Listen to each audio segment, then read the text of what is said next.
another episode of Beyond the Lines. Welcome, folks. My name is Sarah. I'm the artist behind Pinselgeschichten. And today I'm gonna work in this book again, just like last week. I said in the pilot that the first 3 episodes are a bit of, getting you into how I color, getting a feel for it before I go in depth into certain colors and different media and stuff. Today I'm having a kitty cat that I'm going to color, and this one is done with Copic markers, and I focused on cold colors and tell you a bit about how that works, why I chose them, how I chose them, and where to have things go for, well, having an accent in a drawing or having shading be pretty much either totally correct or at least mostly correct. So watch along and see what I did there. So there we go. I had chosen all of the Copic markers that I'm going to use today. Most of them are cold colors. Some of them are warm or pretty much in the middle, like this cadmium yellow here, which usually would be a bit more on the warmer part of the spectrum. But with the Copics here, it's actually spot in the middle between warm and cold colors, but it's super intense, and I chose the eyes to be the most intense parts color-wise on this kitty cat here. Cats have stunning eyes, and the patterns in their eyes are mostly super interesting, and I just wanted to have the eyes pop with this cat here as well. All the exact numbers of the markers will be on my blog post on Friday, as well as a few more of the close-up photos, and also a bit more of a background on why I did want to have this kitty be gray, and thought it would be a cool, well, color page for the cold colors. I did smuggle in a few of the warm colors. The light green that I had just chosen was actually a warm green, but it's so subtle that it does not really stand out. And this is something that I really like when it comes to coloring any kind of a drawing or painting with colors, is that you could either hide warm or cold colors in a drawing or painting, and still the majority of the colors are of one tint. So the other one either totally stands out or not so much. And I'd say with this week's coloring here, I show you how you could incorporate the respective other tint, in this case the warm tint, and not have it stand out. Next week I'm going to show you, excuse me, next week I'm going to show you how to use the respective other tint and totally have that stand out in the end. So I'm just going layer by layer by layer to have the eyes colored, because again I want them to be very saturated and bright and vibrant. And then I am thinking about, okay, how do I want to color the rest? Where do I want to have the color repetition? Where do I want my shadows to be? So first of all, I'm taking care of the color repetition and have the earrings of that very punky, cool cat be colored in the same yellows, as well as a bit of an eggshell tone, just to not have it pop as much as the eyes. Like I said before, I want the eyes to totally stand out here. They should be what draws your eyes when you look at this colored page.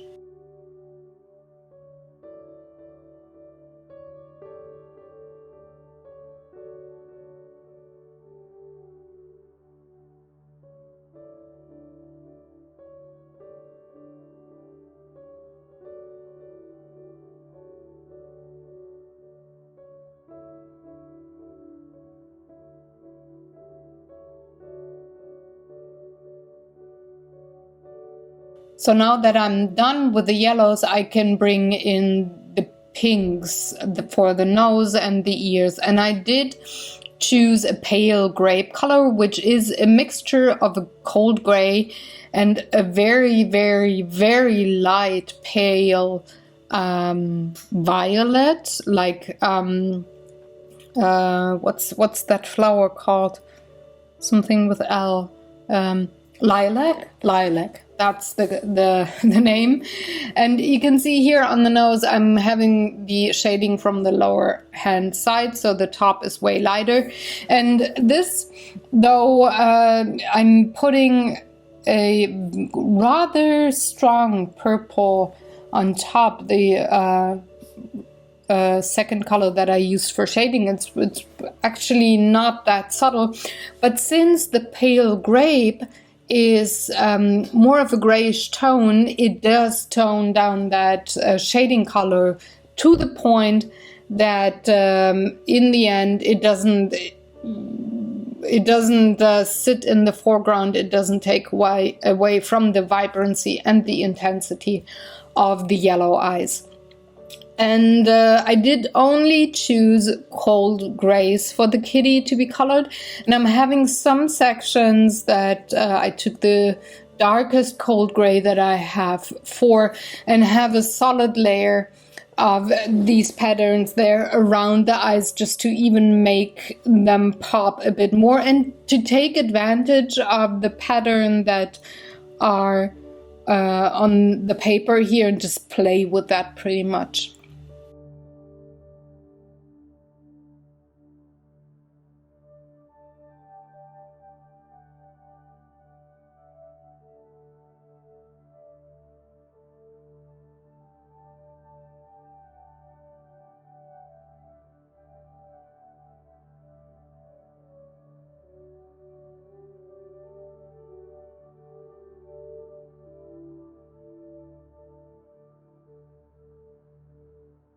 So now that I do have the patterns around the eyes colored, I'm also coloring in some of the patterns on the nose, but just a tiny bit. And oopsie, I'm knocking things on my desk. I'm sorry for the audio, but only very tiny sections. And then I'm coloring in the ears to give them like a pinkish gray tone again, just like I did the nose. I'm using pale grape and another one of the very light lilac tones, just to, well, have the tips of the ears be a bit more pinkish, and the more down you go towards the eye section, the gray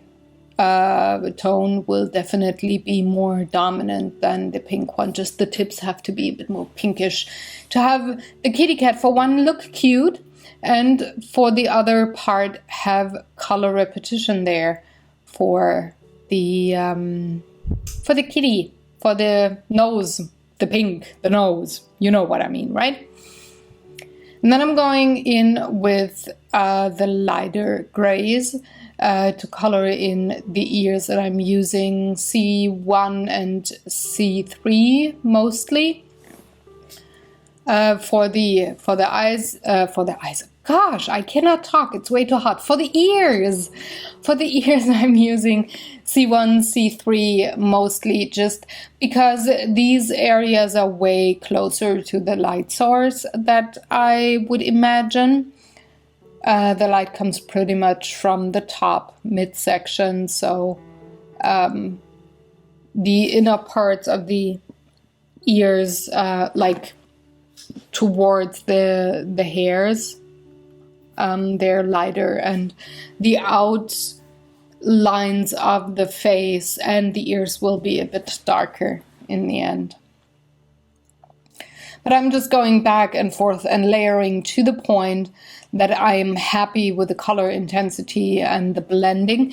The paper of this coloring book here is not 100% perfect for the Copics, but they do work well enough.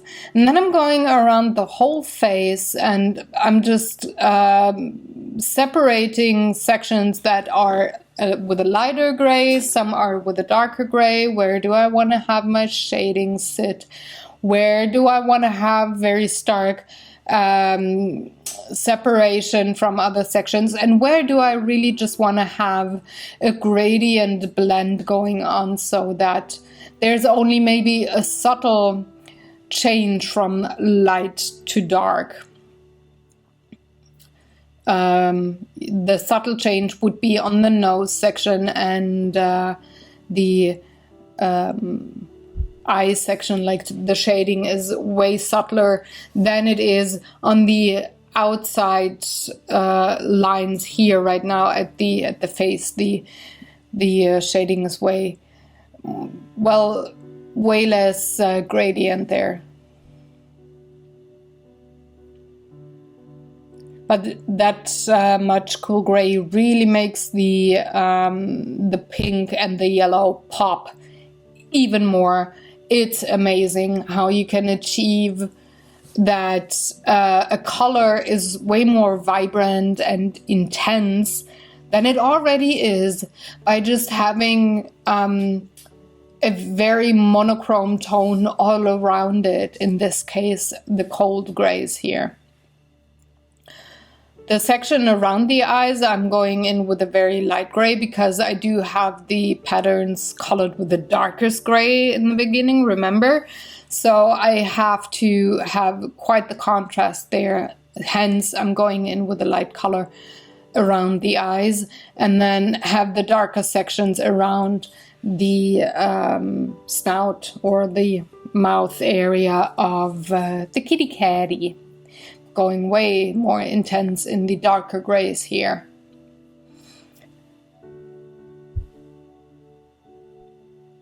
The mouth section itself I did also color rather lightly, so I'd say this is more of a light gray, almost white kind of a area of the cat. The mouth section, I mean, and the section around the eyes. And then I'm checking, okay, how much bleeding is there? There's a lot of bleeding, but that's why I do have that acrylic board between the pages, though, so that I keep bleeding at bay to the most extent. So now I felt that I did have, a bit of a shadow missing, so I went in with a very pale bluish gray here around the kitty cat and just have a very, very, very subtle outline going on, like a shadow. It's, like I said, very subtle in the end. And I do blend it out with the C1 cold gray, very light, just to have it look way smoother. And then I only have to go in and color all the little dots on the upper section of the kitty around the hair. I don't know if you can really see it very well, but you will see in a minute. I'm gonna color them in the same pink that I used for the ears and for the nose, just to again have color repetition, to have everything fit together and look harmonic to the eye. And just to have one more speckle of a not too vibrant color in there. Again, still I want the eyes to pop out most. And I think I did achieve that pretty well in the end. I really like how the kitty catty turned out.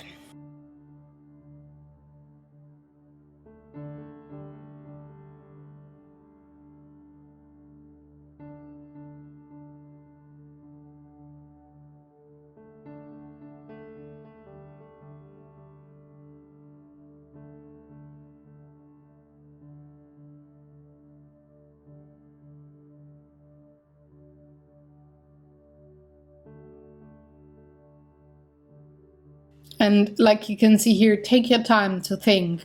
If you're not sure, don't put the color down right away.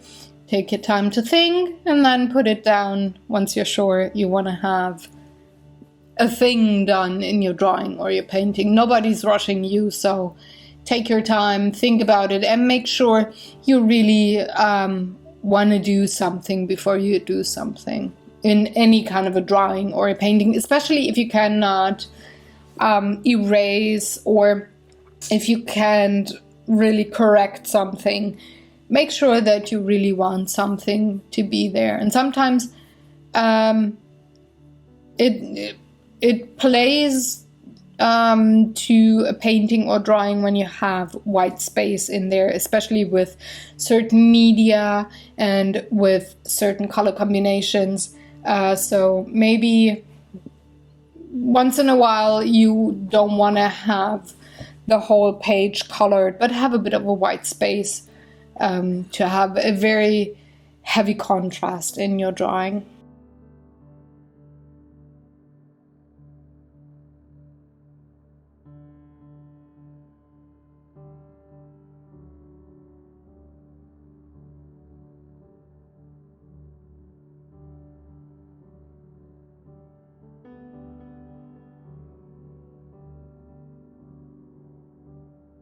Now I'm coloring in those tiny dots, like I said before, with pink. It's the darker one of the pinks that I used for the ears and the nose.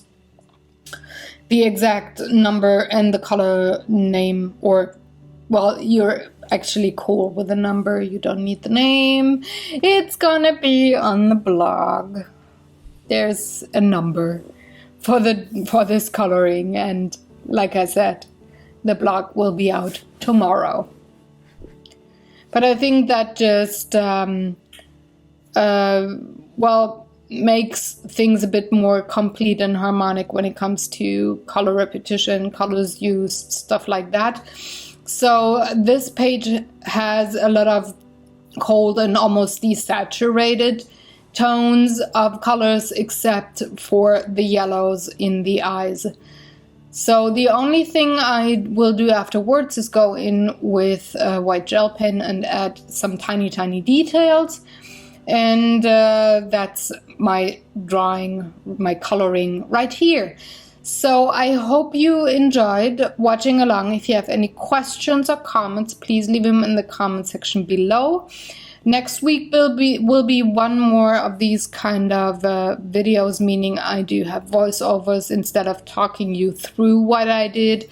And I'm also changing things to specific lessons, specific colors, stuff like that. So next week will be the last overview week. I'm gonna see you then. I hope you enjoyed, like I said. Thanks for watching. Do the good YouTube stuff, like, share, subscribe, and I will see you on the next video and on the blog and all that kind of stuff. Go create something, go color, have fun with it, enjoy it. Well, try something new maybe if you feel like it, and if not, well, just enjoy yourself while doing artwork. Have fun, everybody. Bye.